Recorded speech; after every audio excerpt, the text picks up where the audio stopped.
Welcome all of you to the channel. In today's lecture, we are going to learn about the kinds of sentences in communication skills. In earlier lessons, we learn about the types of phrases we use in communication. In this lecture, we are going to start with the types of sentences. There are mainly four types of sentences are there in English. These are declarative, interrogative, exclamatory, and imperative that you can see on the screen also. अब इनका जो detail होता है that will discuss one by one. अब declarative sentences क्या होते हैं, इनकी अगर हम बात करें तो डिक्लेरेटिव सेंटेंसेस ऐसे सेंटेंसेस होते हैं जिसके अंदर when you are stating something, when you are declaring something, when you are saying something, वो जो सेंटेंस होता है that is known as declarative sentence. ये देखिए आपकी बुक में भी जो डेफिनेशन दी हुई है वो यही है. Declarative sentence is the most basic type of sentence. Its purpose is real to relay information and it's punctuate with a period. For example, जब भी डिक्लेरेटिव सेंटेंस खत्म होता है it ends with a period. Period mean dot के साथ वो जो है वो खत्म होता है. जिसके कोई भी ऐसा सेंटेंस जिसके अंदर आप कुछ इंफॉर्मेशन दे रहे हो, जिसके अंदर आप कुछ बता रहे हो, that is known as declarative sentence. जैसे एग्जाम्पल यहाँ पर दिया है, आई वॉकड होम, मैं घर गया. ठीक है, तो ये इसका एग्जाम्पल है. सेकंड है इसके अंदर इम्पेरेटिव सेंटेंस. इम्पेरेटिव जो सेंटेंस होता है, इम्पेरेटिव सेंटेंस अगेन ऐसा सेंटेंस जिसके अंदर when you are stating some fact, when you are giving some instruction, when you are giving some forceful command to somebody to do something, that is known as imperative sentence. imperative sentence Hindi में भी मैं एक बार आपको बताती हूँ कि कोई भी एक ऐसा सेंटेंस जिसके अंदर आप किसी को इंस्ट्रक्शन दे रहे हो, आप किसी को कमांड दे रहे हो कुछ काम करने के लिए, आप कुछ बोल रहे हो, कुछ भी अगर इस तरीके से बोला जाता है तो वो imperative sentence कहलाता है. जैसे do not make noise, complete your work on time. तो these are the basic instructions which are being given to kids. तो जो इस तरह की इंस्ट्रक्शन दी जाती हैं वो आपकी डिक्लेरेटिव सेंटेंसेस कहलाती हैं. स्टॉप प्लेइंग विद पेन, जैसे अगर मैंने बोला स्टॉप प्लेइंग विद पेन तो ये एक फोर्सफुल कमांड है कि पेन से खेलना आप बंद कीजिए. तो इस तरह के जो सेंटेंस होते हैं वो आपके इम्पेरेटिव सेंटेंसेस के एग्जाम्पल होते हैं. थर्ड टाइप ऑफ जो सेंटेंस है वो है आपका इंटेरोगेटिव सेंटेंस. इंटेरोगेटिव सेंटेंस ऐसे सेंटेंसेस होते हैं जिसके अंदर हम क्वेश्चन पूछते हैं किसी से. कोई भी ऐसा सेंटेंस जिसके अंदर कोई क्वेश्चन पूछा जाए, कोई प्रश्न पूछा जाए, वो आपका जो होता है इम्पेरेटिव इंटेरोगेटिव सेंटेंस होता है. And interrogative sentence always ends with a question mark, हमेशा वो क्वेश्चन मार्क से खत्म होगा. जैसे यहाँ पर एग्जाम्पल दिया है, why haven't you completed your work, आपने अभी तक अपना काम खत्म क्यों नहीं किया है. तो कोई भी, या व्हाट इज योर नेम, ये भी क्या है आपका एक तरीके का प्रश्न जो पूछा जा रहा है, इंटेरोगेटिव सेंटेंस है. और इंटेरोगेटिव सेंटेंसेस की जो पहचान होती है वो ये होती है, हमेशा जो भी सेंटेंसेस होंगे दे ऑलवेज मतलब most of the time they start with W H family and ends with a question mark. तो ये होते हैं इंटेरोगेटिव सेंटेंसेस. इंटेरोगेटिव के बाद है आपके exclamatory sentences. Exclamatory sentences are use to express some strong emotions. Basically कोई भी ऐसा स्ट्रॉन्ग इमोशन जो होता है जिसको एक्सप्रेस करने के लिए जिस तरीके के सेंटेंसेस यूज किए जाते हैं वो आपके एक्सक्लेमेटरी सेंटेंसेस होते हैं. And they end with a sign of exclamation. Exclamation के साइन के साथ जो सेंटेंसेस हैं वो एंड होते हैं. जैसे अगर आप बहुत ज़्यादा गुस्सा हो, अगर आप बहुत ज़्यादा खुश हो, तो उस टाइम पे अरे वाह. अगर हम हिंदी की बात करें तो हिंदी में अगर आप किसी चीज़ को बहुत अच्छा लगता है तो बोलते हो आप वाह, वाह कितना अच्छा है. तो वाह जो है इंग्लिश में उसको हम वाओ बोलते हैं. तो इस तरह के जो सेंटेंसेस है जो वाव से या लास्ट से इनसे स्टार्ट होते हैं they are known as exclamatory sentences. जैसे एग्जांपल आपकी बुक के अंदर दिया है, वो ही wow he just got a appraisal, कि उसको अप्रेजल मिला है, कितनी अच्छी बात है. तो कोई भी ऐसा सेंटेंस जिसके अंदर आप अपने इमोशंस बता रहे हो वो जो सेंटेंस होता है वो आपका एक्सक्लेमेटरी सेंटेंस होता है. तो these are the four basic types of sentences which are used in English, जो कि बेसिक इंग्लिश में यूज होते हैं. या आपने अपने पहले ग्रामर में भी पढ़े होंगे, छोटी क्लासेस में भी पढ़े होंगे, और करेंटली भी आप ये बेसिक ग्रामर होती है, ये सभी क्लासेस के अंदर आपको ये पढ़ाया जाता है. तो एक तरीके से पहले से भी आप इन चीज़ों को जानते हो, तो बहुत ज़्यादा नया नहीं है जिसको आपको समझने में प्रॉब्लम आएगी. इसके बाद अगर हम बात करें तो वो हम बात करते हैं यहाँ पर पार्ट ऑफ सेंटेंसेस की. पार्ट ऑफ सेंटेंस बेसिकली क्या होते हैं, सेंटेंस को we can break the sentence into two part. दो पार्ट के अंदर हम सेंटेंस को ब्रेक कर सकते हैं. Subject and predicate. सब्जेक्ट क्या होता है, जिसके बारे में बात की जाती है.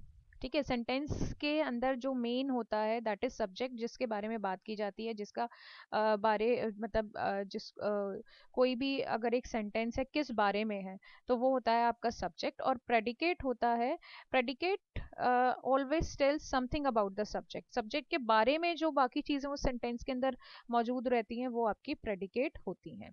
ठीक है, जैसे यहाँ पर एक एग्जाम्पल दिया है, the happy toddler found purple flower in the yard. The happy toddler found purple flower in the yard. अब यहाँ पर अगर हम बात करें तो हैप्पी टोडलर जो है वो एक सब्जेक्ट है, ठीक है, क्योंकि एक टोडलर का मतलब होता है छोटा बच्चा, ठीक है। अब हैप्पी टोडलर, यहाँ पर टोडलर क्या है, यहाँ पर सब्जेक्ट है। अब found purple flower in the yard, ये जो है आपका पूरा का पूरा प्रेडिकेट है, क्योंकि टोडलर है, टोडलर के बारे में जो आगे की बात हो रही है वो आपका प्रेडिकेट होता है सेंटेंस के अंदर। ठीक है, तो बेसिकली जो टाइप्स ऑफ सेंटेंस होता है उसके अंदर दो चीजें इंपॉर्टेंट होती हैं, सब्जेक्ट एंड प्रेडिकेट। ये आपको हमेशा से ध्यान रखना चाहिए कि सब्जेक्ट क्या होता है, जिसके बारे में बात होती है, एंड प्रेडिकेट होता है जो भी बात उस सब्जेक्ट के बारे में होती है वो उसका प्रेडिकेट कहलाता है। अब इसके बाद जो हम बात करने वाले हैं, इसके अंदर जो नेक्स्ट इंपॉर्टेंट टॉपिक है आपका पार्ट ऑफ स्पीच। बेसिकली होता क्या है, पार्ट ऑफ स्पीच होते हैं आपके these are the part of speech. 8 part of speech होते हैं इंग्लिश लैंग्वेज के अंदर, जैसे वर्ब हो गया, नाउन हो गया, adverb, adjective, pronoun, preposition, conjunction and interjections. These are the main part of speech. ये पार्ट ऑफ स्पीच होते हैं जो कि आपके कम्युनिकेशन और इंग्लिश लैंग्वेज के अंदर इंपॉर्टेंट होते हैं। अब एक एक करके हम इनको देख लेते हैं कि बेसिकली होते क्या है। वैसे तो सब बेसिक चीज़ें जो कि आपको पता ही है, बट स्टिल एक बार हम इसको रिवाइज करेंगे ज़रूर से। नाउन, नाउन क्या होता है, noun noun is the naming word, जिसे हम हिंदी मतलब बोलते हैं, नेमिंग वर्ड भी बोलते हैं नाउन्स को। नाउन्स बेसिकली क्या होते हैं, these are the name of a person, place और थिंग, या एनी आइडिया और इमोशन, उसको हम नाउन बोलते हैं। फॉर एग्जाम्पल यहाँ पर दिया है लंडन, फ्लावर, हैप्पीनेस, तो these are the noun. Pronoun क्या होते हैं, pronoun is the word which is used in place of noun. Noun की जगह अगर हम जो वर्ड यूज करते हैं उसे हम बोलते हैं प्रोनाउन। जैसे Ram is a good boy, Ram is very intelligent. अगर रिपीटेडली आप हर सेंटेंस में राम राम राम यूज करते जाएंगे तो it will be, it won't sound good, वो अच्छा नहीं लगेगा, तो इसीलिए वी यूज प्रोनाउंस ऑल्सो। अब प्रोनाउन होते हैं आपके whatever you are using instead of noun is known as pronoun. Like noun की जगह जो आप यूज कर रहे हो, जैसे he, she, it and they, इस तरह से जो भी हम वर्ड यूज करते हैं वो हमारे प्रोनाउन होते हैं। देन हम बात करते हैं यहाँ पर वर्ब की। वर्ब क्या होते हैं, verbs are known as also known as action word. Action words क्या होते हैं, हमारे इस तरह के वर्ड जिससे हमें किसी काम के होने का पता चलता है, वो हमारे एक्शन वर्ब कहलाते हैं। For example I am eating, तो eating is, when you are doing something is known as verb, वो आपका verb कहलाता है। नेक्स्ट हम बात करेंगे एडजेक्टिव्स की। एडजेक्टिव्स क्या होते हैं, एडजेक्टिव्स होते हैं आपके any word which is use to describe noun और प्रोनाउन, जो नाउन और प्रोनाउन के बारे में और हमें ज़्यादा डिटेल में बताता है, ऐसे वर्ड्स जो होते हैं वो एडजेक्टिव कहलाते हैं। जैसे अगर हम बात करें फ्लावर की, तो फ्लावर इज अ नाउन, ठीक है।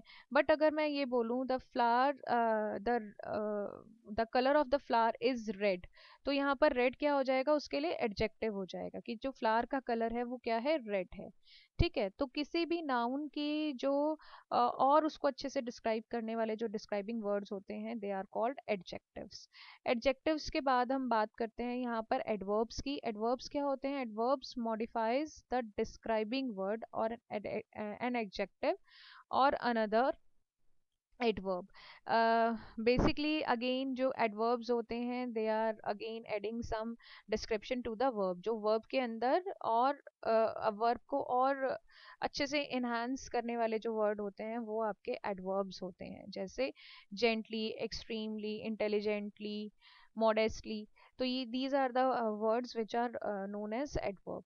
उसके बाद हम बात करते हैं यहाँ पर प्रिपोजिशन की। प्रिपोजिशन जो होते हैं वो आपको किसी भी जो वर्ड होता है उसके मतलब, preposition is the word place before a noun और pronoun to form the phrase modifying another word in the sentence. For example position बताने के लिए जो इंग्लिश में जो हम वर्ड्स यूज करते हैं they are known as preposition. For example if I say my pen is on the table, तो पेन की पोजीशन बताने के लिए जो शब्द यूज हुआ है ऑन, ये पेन कहाँ पर है, टेबल के ऊपर है, तो पेन की पोजीशन बताने के लिए मैंने क्या यूज किया है, ऑन. ठीक है. The cat is under the bed, तो कैट कहाँ पर है, अंडर द बेड है, तो अंडर अगेन क्या कर रहा है, कैट की पोजीशन बता रहा है. तो नाउन और प्रोनाउन की पोजीशन को बताने के लिए जो वर्ड्स बेसिकली यूज होते हैं इंग्लिश के अंदर they are known as prepositions. उसके बाद हम बात करते हैं यहाँ पर कंजंक्शंस की. कंजंक्शंस क्या होते हैं, कंजंक्शन होते हैं ऐसे वर्ड्स जो कि आपके एक से ज़्यादा दो, एक या दो सेंटेंसेस को आपस में जोड़ने में जो हेल्प करते हैं वो आपके कहलाते हैं कंजंक्शंस. जैसे एंड हो गया, और हो गया, इस तरीके के जो वर्ड्स होते हैं, बट है, इस तरीके के जो वर्ड्स होते हैं they are considered as conjunctions. जैसे एग्जांपल यहाँ पर दिया हुआ है, the young girl bought me a very long letter from the teacher and then she quickly disappeared. अब दो सेंटेंसेस हैं कि जो यंग गर्ल थी उसने एक लेटर ला कर दिया अपने टीचर से, और क्विकली डिसअपियर्ड. अब इन दोनों को जो कनेक्ट करने के लिए या कंबाइंड करने के लिए जो वर्ड यूज हुआ है वो यहाँ पर यूज हुआ है एंड. तो एंड, और, बट, इस तरीके के जो वर्ड्स होते हैं वो कंजंक्शन कहलाते हैं. आपने बहुत सारे एग्जांपल्स देखे होंगे, आपके बुक्स के अंदर भी काफ़ी दिए रहते हैं और ग्रामर में आपने पढ़े ही होंगे इनके बारे में. एंड लास्ट है यहाँ पर आपके इंटरजेक्शंस. इंटरजेक्शंस जो वर्ड्स होते हैं वो इस तरीके के वर्ड्स होते हैं जो कि आपके अगेन इमोशंस को एक्सप्रेस करने के लिए यूज होते हैं. जैसे ओह, वाओ, अल्हाज, इस तरह के जो वर्ड्स होते हैं they are known as interjection words. Interjections कहलाते हैं. ये भी आपके सेंटेंसेस के अंदर यूज होते हैं. मेनली जो इंटरजेक्शंस होते हैं वो आपके सेंटेंस के बिगनिंग में ही यूज होते हैं. तो आज का जो सेशन था इसके अंदर हमने बात की है दो टॉपिक्स के ऊपर. एक हमने आज के सेशन के अंदर कवर किया है कि टाइप्स ऑफ सेंटेंसेस क्या होते हैं, और उसके बाद हमने बात की थी टाइप्स ऑफ सेंटेंसेस के बाद पार्ट ऑफ सेंटेंसेस की, and then part of speech की. तो आज के लेक्चर के अंदर हम इतना ही कवर करेंगे. बहुत बेसिक सी चीज़ें हैं, बहुत आसान इंग्लिश के टॉपिक है जो कि आपने छोटी क्लासेस से पढ़े ही हैं अभी तक. तो आई डोंट थिंक कि इसके अंदर आपको कोई भी प्रॉब्लम होगी.